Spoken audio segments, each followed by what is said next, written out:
Just like my brother here, I've seen his commitment in the place of prayer. He's sowing into the spirit. Right now, it doesn't look as if what he's doing is reasonable until you do it for 10 years. Then you will see the fruit. I know you are seeing some results, but those ones are encouragement. It's not the real. You are not here. You are not here. It's not the real thing. You are seeing some results and God is encouraging you. Say, this thing you have started, if you can push it for 10 years, the impact of the spiritual principle you have engaged, you are going to see it literally, because you are sowing into the spirit now. There is politics in the spirit in terms of how long you need to sow before you get a feedback. That one is not given to you to know. I know you want power, all of you here. That's why you are here. You want power to go back and say shake it to Satan. Now listen to me. Sit down. Let me tell you. Power will not make your ministry grow. Even if you raise the dead, pray for dead people and they grow, then they rise up, your ministry will be the way it is. Because I know you are a power man. Power doesn't necessarily make ministry grow. There is no formula with which you can know if we strike for this long, it will produce this result. The guarantee is that part of the predictable laws that God made available to Noah on the strength of his sacrifice was that seed plus time equals harvest. But that time is a variable, it's X, it's a component X. And that's why if you lose your commitment to faithfulness, you will miss X. Your X will become XY. There is an X, but only God knows it. And it is your faithfulness that will keep you navigating until you strike that X. Meanwhile, God will provide enough encouragement to make you know that he has not abandoned you. But there is an X. When you arrive at that X, you enter into a guaranteed economy of the grace of God. Some things will no longer be prayer points in your life because you have stayed enough to fulfill that circle.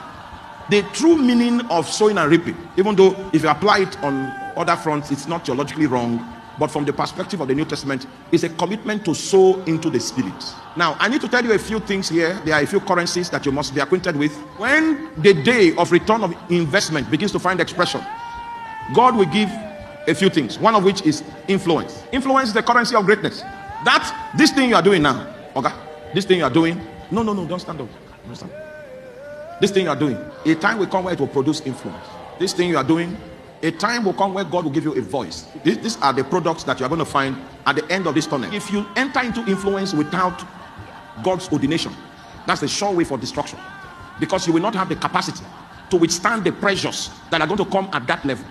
And because you don't have the capacity to consistently refuse to align with that which is flesh, with that which is worldly, so that you can use your influence to advance the frontiers of the kingdom of God, you become a victim of that influence. I've seen a lot of young men that are striving for influence, and it is obvious that they don't have the discipline. They have not been faithful in prosecuting priesthood and sowing consistently into life, and then they are pushing their way using social media to get recognition and get influence.